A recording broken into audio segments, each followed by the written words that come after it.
Peter doesn't leave his relationship with Jesus out in a distant fashion from his family. He brings him home and makes sure that his family is positively impacted by that faith.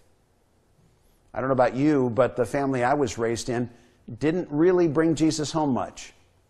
There were a lot of times when there were things that could have used a great solution provided by heaven, but we just didn't seem to get it.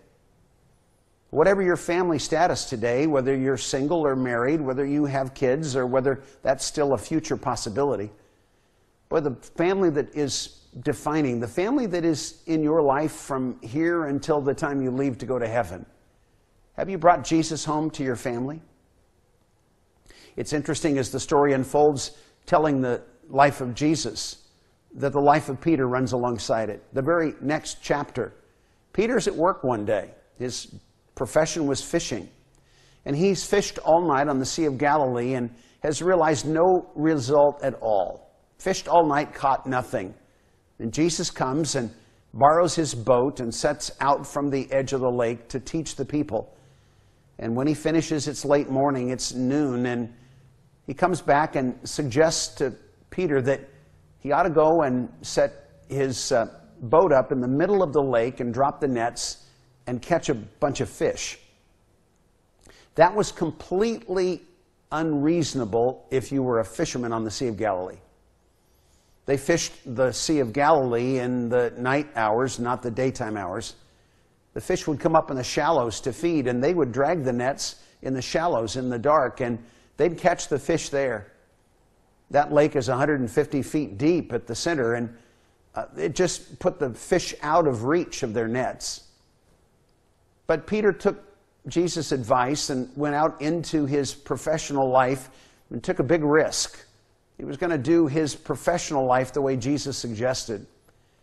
And the story is unusual in that it recounts a massive result. That Peter's catch that day exceeded anything they would have expected. In fact, the text says that they caught such a large number of fish that their nets began to break. It exceeded their expectations to see what God could do when their work was done in a way that was directed by him. Have you brought Jesus to work with you?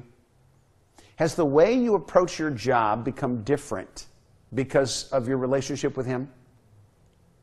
The New Testament says, whatever you do, work at it with all your might, knowing that it's God that you're serving while you're there. For some Christians, that means that they have to re-examine their professional life and ask if they can really do what they do for a living in a way that honors God. Is the profession that they pursue one that advances healthy and righteous and positive human outcome? Or is it something that plays to the dark side?